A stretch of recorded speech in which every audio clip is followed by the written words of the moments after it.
All right, ladies and gentlemen, I'm here with my man Joe Johnson. Now he's trying to find his sweet spot out there. Tell us what you're thinking, what's your strategy, where you gonna put that money ball rack? I'm putting the money ball rack in the second spot. Hopefully I get warmed up in the first spot, and the second one I'll be ready to go. All right, sounds like a strategy to me. All right, we are set. Joe picked his spot. See if it pays off. It's time for the East to take the court. And this group is Joe Johnson, Bradley Beal from Washington, Aaron Aflalo from Orlando, and Kyrie Irving from the Cleveland Cavaliers. Johnson is shooting, Steve Kerr, 39% from three-point territory. Another guy who's big and strong and just shoots it with ease. Shouldn't have too much problem with fatigue, but Joe's a rhythm shooter.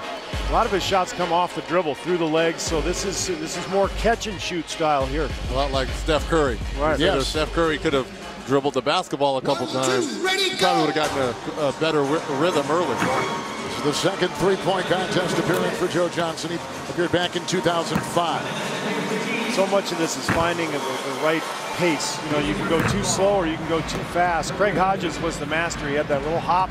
He would just kind of do a little bunny step into his shot, and he had the perfect rhythm. Would you start off slower or faster? I mean, if you were up there, what would you do?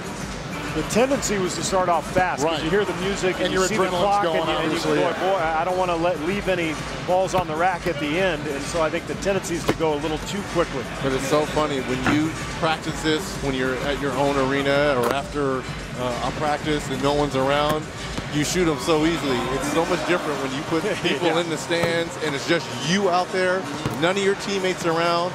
It takes on a different form. So he's already taken that money ball rack, and that is gone. And now his final rack, he's only got a second left, and he's got 11. Yeah, very slow and methodical in his shooting. Well, he left three balls on the rack, and I think missed 4 out of the 5 on the money ball rack. So just never got into that rhythm we're talking about. Well, pretty much the same way he shot the basketball is how Brooklyn started the season. Very slow, very methodical. So some things never change. One thing you do notice about this too, they're not getting a lot of leg into these shots, are they? Of course, they get exhausted if they did, but that's one thing you see in a game. They get their legs into it. Yeah, this is maybe a little bit more of a set shot. It is. You know, when do you actually take 25 shots in 1 minute? Reggie probably did it a couple times here. I think he still does. Yeah.